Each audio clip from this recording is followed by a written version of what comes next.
Nah, di sini karena fokusnya itu metode pembelajaran interaktif, kita harus tahu dulu pengertian dari metode edutainment. Nah, jadi intinya metode edutainment itu merupakan suatu metode yang dipakai oleh guru. Biasanya itu metode edutainment itu dipakai untuk guru yang jenjang sekolah dasar. Nah, karena metode pembelajaran ini itu biasanya bersifat interaktif dan juga menarik peserta didik. Nah, untuk metode pembelajaran interaktif ini biasanya menekankan interaksi dan pemahaman antar kelompok di masing-masing kelompok-kelompok kecil gitu. Biasanya kayak ada kaitannya juga sama strategi pembelajaran cooperative learning. Nah, karena kami menggunakan metode pembelajaran interaktif, oleh karena itu di peta konsep kami yang kami buat ini lebih didesain untuk agar peserta didik itu lebih interaktif gitu. Sebagai contohnya di sini ada kayak gambar dan juga ada tulisan materi yang akan kami jelaskan. Terus di sini juga ada beberapa penjelasan juga yang dirangkum di dalam kotak-kotak kecil seperti ini. Nah, sehingga murid itu bisa lebih interaktif antara guru dan juga peserta didiknya. Nah, untuk materi pertama di sini mengenai metode pembelajaran interaktif akan dijelaskan oleh saudari Farah Anita. Kepadanya saya persilakan. Baik.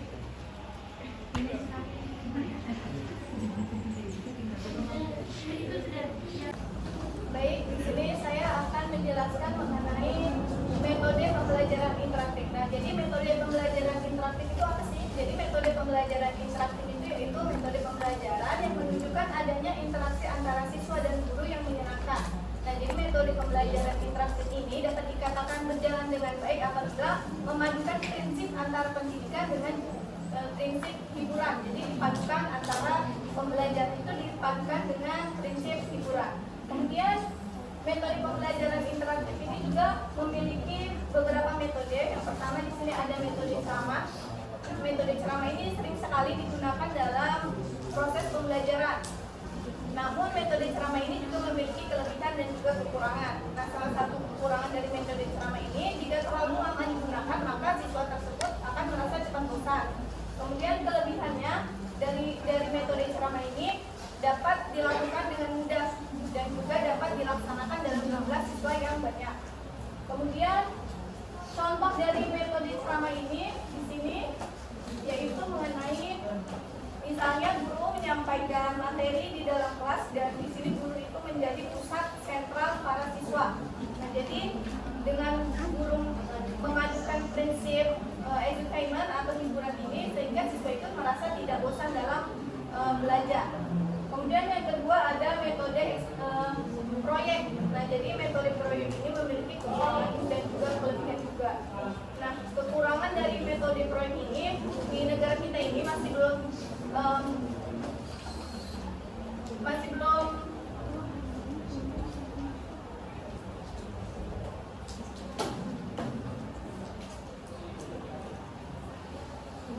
memadai adanya metode proyek ini. Dan juga kelebihannya dengan metode proyek ini misalnya dapat membuat siswa ini yang awalnya berpikiran sempit menjadi berpikiran lebih luas. Nah, contoh dari pembelajaran metode proyek ini yaitu misalnya di sini guru memberikan kesempatan kepada siswa untuk menggunakan alat atau proyek berdasarkan materi yang akan disampaikan oleh guru tersebut. Baik, mungkin itu saja pemaparan materi dari saya kembalikan kepada moderator. Baik, terima kasih banyak kepada saudari Farah Anita. Selanjutnya kita akan mendengarkan pemateri dari saudari Azira. Kepadanya saya persilakan.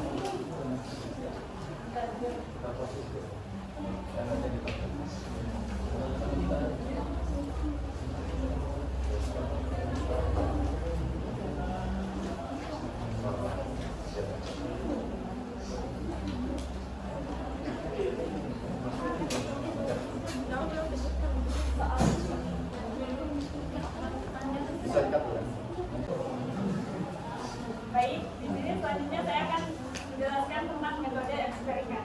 Metode eksperimen ini memiliki kelebihan dan kekurangan juga. Kelebihannya yaitu metode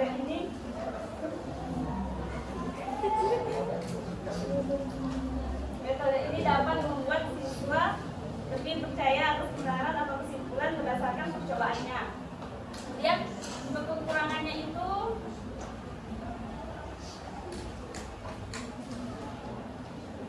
cukupnya alat-alat atau sarana untuk bereksperimen, sehingga tidak setiap siswa berkesempatan untuk mengadakan eksperimen. Kemudian yang keempat, metode pemberian tugas dan pembacaan. Metode pemberian tugas dan pembacaan ini memiliki kelebihan. Kelebihannya yang pertama, menyadarkan siswa bahwa masalah dapat dipecahkan dengan berbagai jalan dan bukan satu jalan saja. Kemudian kelemahannya yaitu tidak dapat dipakai pada kelompok yang besar. Kemudian ada contohnya. Yang pertama itu memberikan siswa kebebasan untuk menguasai keterampilan baru. Kemudian selanjutnya yaitu yang terakhir, yang kelima, metode diskusi.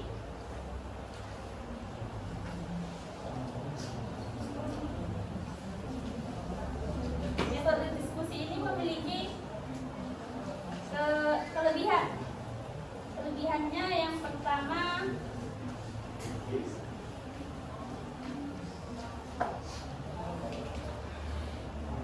membiasakan siswa untuk mendengarkan pendapat orang lain sekalipun berbeda dengan pendapatnya sendiri dan membiasakan bersikap toleran. Kemudian kelemahannya yaitu biasanya orang menghendaki pendekatan yang lebih formal. Kemudian contohnya itu ada murid membahas atau memecahkan suatu persoalan secara kelompok. Kemudian metode terakhir yaitu metode latihan. Metode latihan ini memiliki kelebihan. Kelebihannya yaitu siswa dapat memperoleh kecakapan mental, misalnya dalam perkalian, penjumlahan, pengurangan, pembagian, tanda-tanda atau simbol dan lain sebagainya. Kemudian kelemahannya yaitu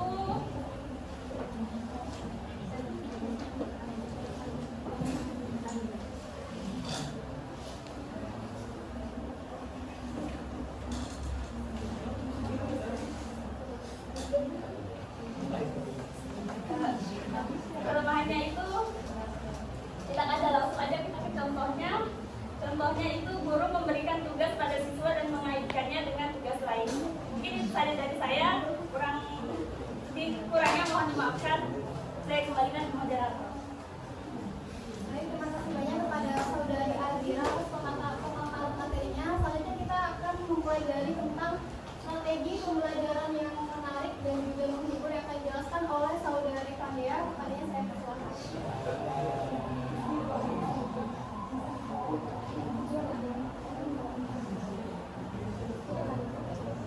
Baik, terima kasih. Jadi di sini saya akan menjelaskan tentang strategi yang menarik dan juga menghibur.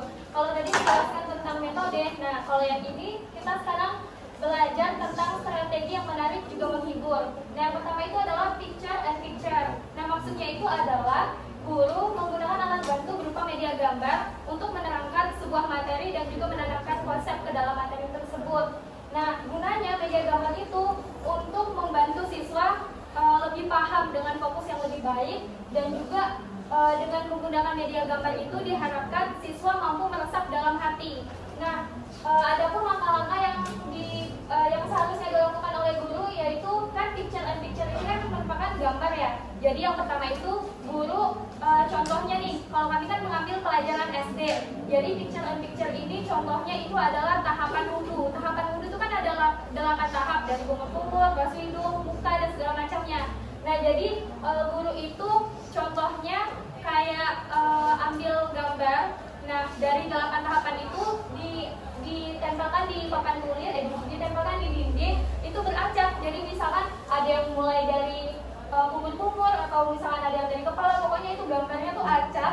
Nanti guru itu memanggil siswanya secara bergantian untuk mengurutkan gambar-gambar itu menjadi gambar urutan yang logis. Nah, dari pemanggil siswa tersebut, guru itu menanyakan atas alasan dasar apa mengurutkan gambar tersebut ke urutan yang logis. Dari menanyakan itu, nanti kan siswanya misalkan menanyakan itu, nanti ada siswanya alasannya. Yang pertama itu adalah cuci tangan, habis itu dan segala macam yang berdoa, dan diakhiri juga dengan doa. Nanti kalau misalkan sudah ditanyakan itu, guru sengaja menanyakan itu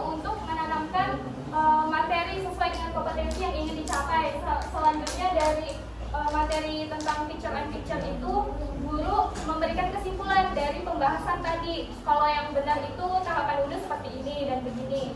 Nah, selanjutnya itu adalah yang kedua, number hand together. Number hand together itu di sini menekankan siswa untuk menerima berbagai pendapat dari kelompok lain. Nah, terus itu di strategi number hand together itu mengedepankan adalah tentang kayak menerima pendapat dari berbagai pendapat lain, lalu nanti dianalisis secara bersama dan juga dikumpulkan pendapat yang paling ideal atau tidak mendapatkan paling ideal. Nah, sebenarnya letak itulah esensi dari strategi number hand together. Mungkin teman-teman rada bingung number hand together itu apa sih? Jadi kalau misalnya ditranslitkan dalam bahasa Indonesia, number hand together itu artinya adalah nomor kepala bersama-sama. Nah, maksudnya nomor kepala bersama-sama itu seperti kayak gini. Contohnya, misal di dalam kelas itu ada 20 siswa. Nah, dari 20 siswa itu dibentuk 4 kelompok. Jadi misalnya nih ya, ini 4 kelompok kan ya. Jadi 4 kelompok itu masing-masing 5 orang. Ini 5 orang, di sini 5 orang, 5 orang, dan 5 orang. Nah, dari 5 orang itu maksudnya nomor kepala bersama-sama maksudnya itu seperti ini. Jadi misalnya nih 5 orang, kelompoknya Rizky 5 orang. Jadi di strategi ini masing-masing dari kelompok itu punya nomor. Contohnya misalnya Rizky nomor 1, Bastian nomor 2, dan seterusnya sampai nomor 5. Nanti di kelompok selanjutnya juga kayak gitu. Misalkan kelompoknya Cindy. Jadi misalnya Cindy nomor 1, 2, dan 3 segitu. Semuanya seperti itu. Contohnya tuh kayak gini. Jadi misalnya nih ya, ini nomor 1 ditaruh di kepala, ditempel gitu. Jadi nanti gunanya number hand together strategi ini itu menghapus siswa yang biasanya kalau presentasi maju karena mereka pintar. Jadi sebenarnya strategi ini tuh guru itu kayak main sistem acak gitu. Jadi terserah guru, misalkan nanti tugasnya itu number hand together, guru memberikan tugas masing-masing dari kelompok. Nah, dari masing-masing tugas itu setiap kelompok itu wajib mengetahui jawabannya, karena nanti akan diurutkan kayak nanti bukan diurutkan sih, lebih tepatnya nanti bakalan diacak nanti yang mau maju siapa. Contohnya nih di kelompok 1 contoh kayak ibu mau manggil nomor 3, jadi nanti nomor 3 yang maju untuk presentasi. Nanti kayak misalnya di kelompok 2 ibu menunjuk nomor 4 maju untuk menanggapi, sampai begitu seterusnya semuanya dapat bagian yang masing-masing. Nanti habis itu disimpulkan bersama-sama. Jadi kalau misalkan sudah semuanya itu mencantumkan pendapatnya masing-masing dari setiap kelompoknya, nanti bersama dengan guru memberikan kesimpulan hasil diskusi pada hari itu. Nah, selanjutnya itu adalah comparative script. Nah, jadi comparative script ini sebenarnya strategi zaman dulu ya. Jadi sebenarnya buku kami itu tahun 2011. Mungkin kalau saya jelaskan comparative script dikaitkan dengan strategi yang menarik dan juga menghibur, kalau menurut saya kalau zaman sekarang itu kalau dipakai comparative script ini kayak kurang efektif karena ada belibet sih. Soalnya comparative script ini itu contohnya kayak guru itu memilih pasangan gitu. Jadi kayak misalkan guru membagi kelompok dua pasangan, jadi satu kelompok 2 orang. Nah, jadi comparative script ini misalnya nih di dalam kelas ada 10 orang. Nah, dari 10 orang itu dibentuk 5 kelompok. Pegel ya? Maaf ya. Nah, jadi kan misalkan 10 orang itu dibentuk 5 kelompok, jadi masing-masing kan 2 orang. Nah, jadi strategi comparative script itu yang menariknya adalah setiap orang itu misalkan temannya itu tuh kayak misalkan berdiskusi secara langsung dan juga akan mendapatkan respon secara langsung. Cuman yang jadi bahan praktekannya itu adalah gurunya itu misalkan setiap kelompok itu contoh lah kita kaitkan dengan pembelajaran SD tentang meneladani akhlak Rasulullah. Jadi setiap kelompok misalnya nih si A itu materinya tentang meneladani akhlak Rasulullah, tentang jujur. Nah, kalau yang si B temannya itu mendapatkan misalkan materinya itu tentang amanah. Nah, jadi mereka berdua ini walaupun sekelompok tapi mikir masing-masing. Satunya jujur, satunya amanah. Nanti itu kalau misalkan sudah semuanya, nanti itu didiskusikan. Kelompok kecil yang mereka itu satu kelompok itu mereka diskusikan. Nanti kalau misalkan mereka sudah diskusikan, nanti misalnya nih si A itu gantian jadi pembicara. Nanti misalkan si B itu mendengarkan tapi juga menyimak dan juga mengoreksi kalau misalkan materi si A itu ternyata ada kekurangan. Nah, nanti balik lagi seperti itu, si B menjelaskan jadi pembicara, terus itu si A menyimak dan juga kayak mengoreksi. Nah, nanti kalau misalnya sudah sama-sama saling diskusi, nanti di situ guru menanyakan materi si A itu menanyakan si A tentang materinya si B. Nanti kalau misalnya guru juga misalkan selain itu guru juga menanyakan si B itu materinya si A. Sampai di sini apakah kalian bisa paham, teman-teman?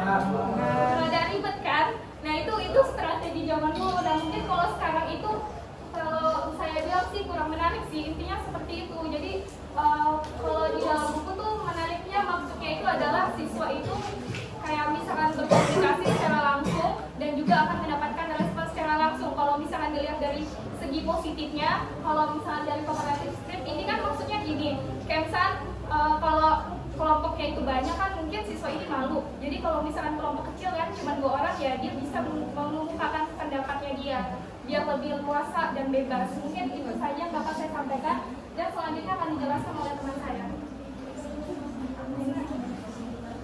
Terima kasih banyak kepada pemateri. Selanjutnya oke, materi selanjutnya akan dijelaskan oleh saudara Reza Rahman. Kepadanya saya persilakan. Baik, terima kasih kepada moderator. Di sini saya akan melanjutkan penjelasan dari saudari Pandea mengenai yang B, yaitu strategi yang menarik dan menghibur. Lanjutannya itu yang nomor 4. Di sini pada nomor 4 yaitu kepala bernomor struktur. Modifikasi di sini yaitu merupakan modifikasi dari strategi yang kedua, itu nomor 1 together. Adapun langkah-langkahnya itu yang pertama, siswa dibagi dalam kelompok. Yang kedua yaitu setiap anggota kelompok memiliki nomor yang berbeda. Lalu tugasnya pun berbeda-beda. Misalnya nomor 1 itu mencatat soal, yang kedua yaitu mengerjakan, dan seterusnya. Yang ketiga itu untuk membuatnya makin menarik, maka setiap nomor yang sama pada kelompok yang berbeda akan disatukan. Dengan ini siswa bisa saling membantu atau mencocokkan hasil kerjasamanya. Langkah yang keempat yaitu melaporkan hasil dari kerjasamanya dan tanggapan dari anggota kelompok lain. Yang terakhir yaitu kesimpulan dari guru dan penutup. Strategi yang kelima yaitu strategi jigsaw. Strategi ini merupakan strategi yang melibatkan semua siswa untuk memberikan sudut pandangnya, yaitu untuk turut aktif. Adapun langkah-langkahnya yaitu yang pertama, siswa dibagi dalam kelompok dan setiap anggota siswa diberi tugas yang berbeda pula, seperti yang tadi. Dan yang kedua, jika dari kelompok lain namun tugas yang diberi sama, maka dibentuk kelompok baru untuk mendiskusikan tentang materinya yang tadi. Yang ketiga, setelah selesai maka mereka pun kembali ke dalam kelompok awal, kelompok asal mereka, dan mempresentasikan materi pada kelompoknya itu. Yang keempat yaitu setiap tim mempresentasikan hasil diskusi. Yang kelima, guru memberikan evaluasi dan penutup. Yang terakhir ada strategi course review sore, merupakan strategi yang menyenangkan karena siswa diajak untuk bermain sambil belajar. Adapun langkah-langkahnya yaitu yang pertama, siswa dibagi dalam kelompok. Yang kedua yaitu untuk menguji pemahaman siswa. Siswa diminta untuk membuat kotak sesuai dengan kebutuhan, lalu diberi nomor yang ditentukan oleh guru. Yang ketiga yaitu guru membaca soal dengan acak dan siswa menulis jawaban di dalam kotak yang nomornya disebutkan oleh guru tersebut. Yang keempat yaitu mendiskusikan soal tadi oleh guru dan siswa.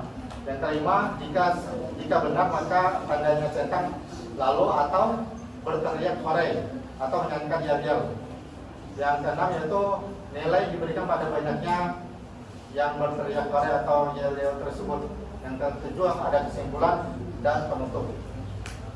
Selanjutnya, materi yang C yaitu jenis permainan yang bisa dijadikan strategi pembelajaran. Di sini terdapat 8 strategi jenis permainan. Di sini saya akan menjelaskan 2 terlebih dahulu. Yang pertama yaitu think, pair, and share. Permainan ini merupakan pembelajaran kooperatif yang paling sederhana, yang melibatkan siswa aktif berpikir dalam kelompok. Adapun langkah-langkahnya yaitu yang pertama, siswa diminta untuk berpasangan dengan teman sebelahnya dan berdiskusi tentang pertanyaan atau masalah yang diberikan oleh guru tersebut. Yang kedua yaitu guru memimpin diskusi. Lalu setiap pasangan untuk berbagi tentang apa yang mereka diskusikan. Yang ketiga yaitu dari kegiatan itu guru pun mengarahkan pembicara pada pokok pembahasan mengenai materi yang belum disebutkan oleh siswanya. Yang terakhir kesimpulan dan penutup oleh guru. Yang kedua yaitu permainan artikulasi. Di sini membuat siswa menjadi aktif dan berani untuk mengutarakan pendapatnya sehingga mereka mampu menyerap materi pembelajaran dengan baik. Adapun langkah-langkahnya yaitu yang pertama, siswa dibagi dalam kelompok. Dalam kelompok tersebut terdapat 2 orang. Yang kedua yaitu menugaskan salah satu dari anggota untuk menceritakan kembali apa yang dikatakan oleh guru. Dan yang satunya lagi untuk membuat catatan kecil kemudian bergantian. Yang ketiga yaitu menugaskan siswa secara acak untuk menyampaikan hasil diskusinya sampai sebagian siswa sudah selesai menyampaikan hasil diskusinya. Yang keempat yaitu guru mengulangi kembali materi apabila ada yang belum dipahami oleh siswa. Yang terakhir yaitu kesimpulan dan penutup oleh guru. Mungkin sekian dari penjelasan materi B dan C dari saya kembali kepada moderator. Terima kasih banyak kepada saudara Rama. Selanjutnya kita akan mendengarkan materi dari pemateri Nurlisna. Kepadanya saya persilakan. Baik, sebelumnya terima kasih kepada moderator. Di sini saya akan melanjutkan jenis permainan yang bisa dijadikan sebagai pembelajaran yang sudah dijelaskan oleh saudari Reja. Yang selanjutnya itu yang ketiga, permainan matematik. Permainan matematik ini merupakan permainan yang digunakan untuk mengetahui bagaimana pengetahuan siswa terhadap suatu materi pembelajaran. Dan juga dengan permainan ini siswa akan mendapatkan alternatif jawaban dari persoalan yang dijadikan di dalam materi tersebut. Nah, jadi permainan matematik ini guru akan mengungkapkan masalah atau masalah dan terhadap siswa atau materi dengan pembelajaran ini, nah akan mendapatkan alternatif jawaban. Jadi dan bisa dilanjutkan beberapa jenis permainan.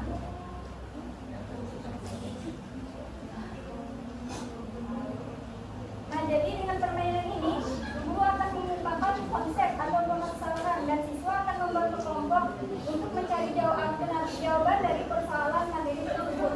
Dan selanjutnya itu permainan mencari pasangan. Permainan mencari pasangan ini menggunakan kartu yang berisi materi pembelajaran. Nah, setelah itu siswa diwajibkan untuk menjawab pertanyaan dari berbagai kartu yang berisi materi tersebut. Nah, jadi permainan mencari pasangan ini akan diberikan sebuah kartu dan di dalamnya yang berisi materi pembelajaran dan siswa diwajibkan untuk mencari jawaban dari kartu tersebut. Nah, setelah siswa sudah menemukan jawabannya, siswa akan mencari pasangan lain yang memiliki jawaban yang sama.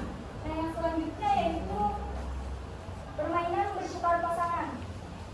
Permainan bertukar pasangan merupakan permainan yang mudah untuk digunakan dalam menyerap pembelajaran, karena permainan ini dengan permainan ini materinya akan dijadikan inti dari permainan tersebut.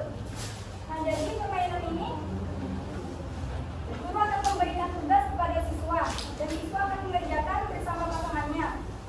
Dan setelah selesai, siswa akan bertukar pasangan dengan pasangan yang lain hingga menyesuaikan jawaban dari pertanyaan tersebut yang diberikan tugas dari guru.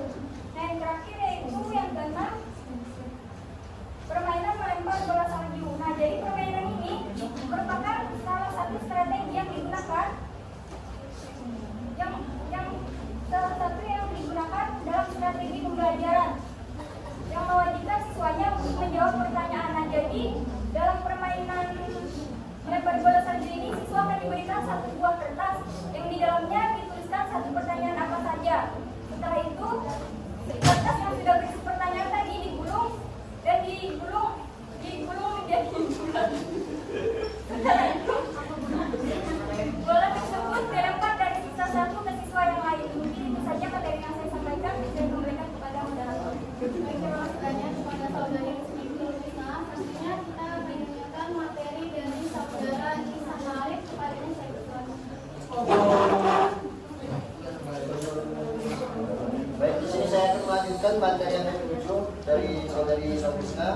yaitu permainan tebak. Nah, permainan tebak kata juga sangat menarik untuk diberikan kepada siswa dalam pembelajaran sebuah materi pelajaran. Dalam strategi pembelajaran ini ada media atau alat bantu yang harus digunakan. Nah, adapun langkah-langkah yang bisa dilakukan untuk memainkan strategi pembelajaran ini, yaitu guru menjelaskan kompetensi yang ingin dicapai atau materi selama kurang lebih 45 menit. Guru menyuruh siswa berdiri secara berpasangan di depan kelas, dan seorang siswa diberi kartu ukuran 10 x 10 cm yang akan dibacakan pada pasangannya. Sementara siswa yang membawa kartu berukuran 10 x 10 cm membacakan kata-kata yang tertulis di dalamnya. Pasangannya menebak apa yang dimaksud dalam kartu tersebut. Apabila jawabannya tepat sesuai yang tertulis pada kartu, maka pasangan itu boleh duduk. Bila belum tepat pada waktu yang telah ditetapkan, boleh mengarahkan dari kata-kata lain, asalkan jangan langsung memberi jawabannya. Begitu seterusnya hingga semua siswa mendapatkan kesempatan menjalankan permainan ini. Selanjutnya itu materi ke-8, permainan kelompok bergerak. Nah, permainan kelompok bergerak yaitu siswa dituntut untuk berani menyatakan pendapat dan pandangannya dalam menganalisis suatu materi yang diajarkan. Selain itu, ia juga harus mampu menerima dan melayani pandangannya serta pendapat siswa lain yang menjadi lawannya. Adapun langkah-langkah dan permainan ini adalah salah satu siswa dalam masing-masing kelompok menilai dengan memberikan pandangan dan pemikirannya mengenai tugas yang sedang ia kerjakan. Siswa berikutnya juga ikut memberikan kontribusinya. Demikian seterusnya. Setelah selesai, guru mengulasnya bersama siswa tentang pelajaran yang telah dibahas tersebut dan penutup. Selanjutnya saya akan menjelaskan materi yang D, yaitu strategi mengatur siswa dalam kerangka engagement.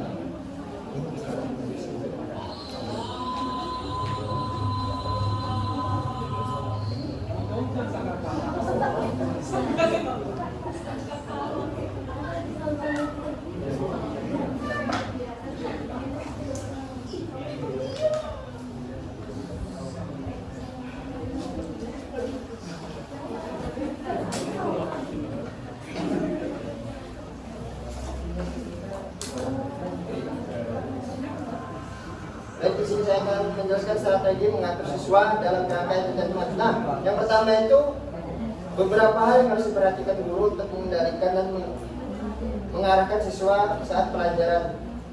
Nah, yaitu ada beberapa cara yang agar kita bisa mengarahkan siswa saat dimulainya pembelajaran. Nah, cobalah untuk memberikan tugas kepada siswa, yakni dengan menyuruhnya membawakan artikel yang ada di meja massa yang berkaitan dengan tema pelajaran. Selain itu juga dengan bisa mengaitkan pekerjaan kelas dengan kehidupan siswa atau mengaitkan pekerjaan di kelas dengan tujuan-tujuan dan karir masa depannya. Yang selanjutnya itu materi yang kedua, yaitu beberapa pilihan yang diberikan guru kepada siswa untuk mengontrol pembelajaran. Nah, di sini dalam hal ini contoh cara yang bisa dilakukan dalam mengontrol siswa itu yang pertama memberi pilihan kepada para siswa dalam merencanakan pelajaran, tugas, cara mendemonstrasikan pembelajaran mereka dan bagaimana mereka dievaluasi.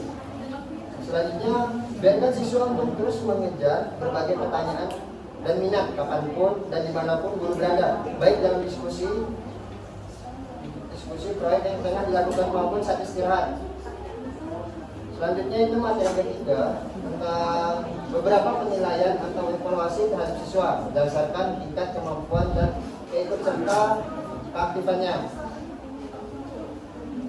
Adapun beberapa hal yang harus dilakukan oleh guru dalam kasus ini ialah sering-sering dan cepatlah untuk memberikan umpan balik kepada siswa dan dilakukan dengan penuh arti. Hindari penilaian yang bersifat kompetitif.